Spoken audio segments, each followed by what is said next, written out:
Assalamualaikum warahmatullahi wabarakatuh. Kembali lagi pada mata kuliah Perspektif Pendidikan dan Pembelajaran Anak Tunadaksa yang diampu oleh kedua dosen kita yang kece-kece, yaitu Ibu Dr. Nurhastuti SPD MPD dan Bapak Setia Budi SCAP NS MCAP. Apa kabar teman-teman semua? Semoga kita semua sehat dan selalu dalam lindungan Allah ya. Nah, di pertemuan kali ini, perkenalkan kami dari kelompok 11 yang beranggotakan Kania Eka Putri dengan NIM 203119 dan saya sendiri Yodinesha Tuxibelia dengan NIM 203152 akan membawakan materi mengenai pembelajaran anak tunadaksa.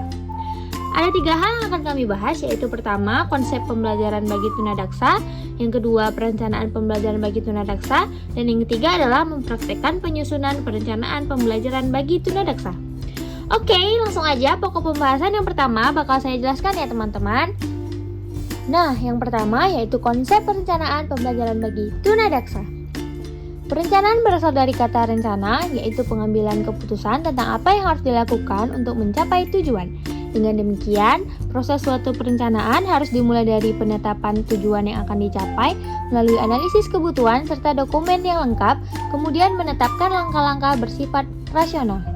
Pembelajaran dapat diartikan sebagai proses kerjasama antara guru dan siswa dalam memanfaatkan segala potensi dan sumber yang ada, baik potensi yang bersumber dari dalam diri siswa itu sendiri, seperti minat, bakat, dan kemampuan dasar yang ada di luar diri siswa, seperti lingkungan, sarana, dan sumber belajar sebagai upaya untuk mencapai tujuan belajar tertentu.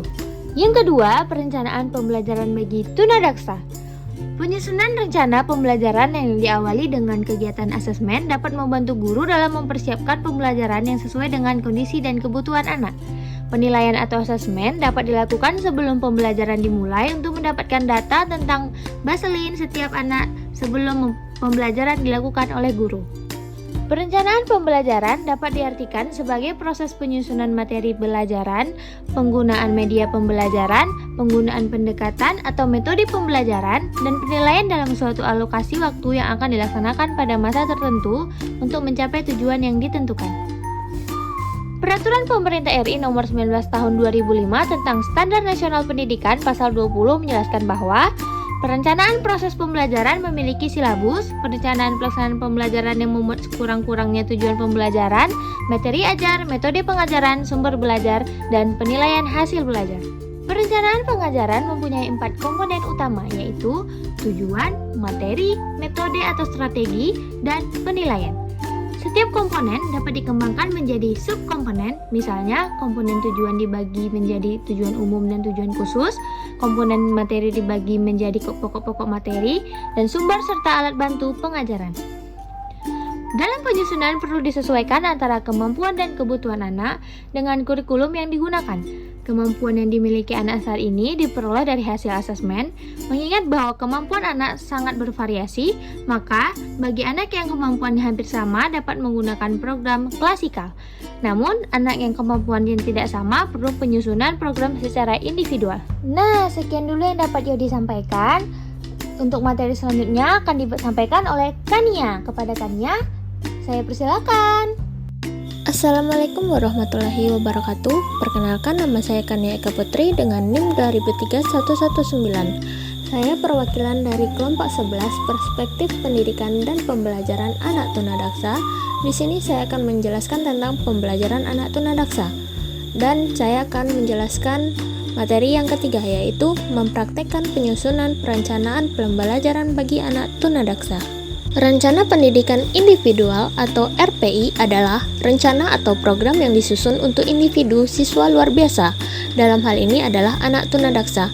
Rencana ini dapat merupakan rencana dalam jangka panjang maupun dapat pula merupakan rencana dalam jangka pendek. Pengembangan rencana pendidikan individual mempersyaratkan berbagai kegiatan sebagai berikut. Yang pertama adalah mendeskripsikan secara rinci kemampuan siswa saat ini dalam berbagai bidang.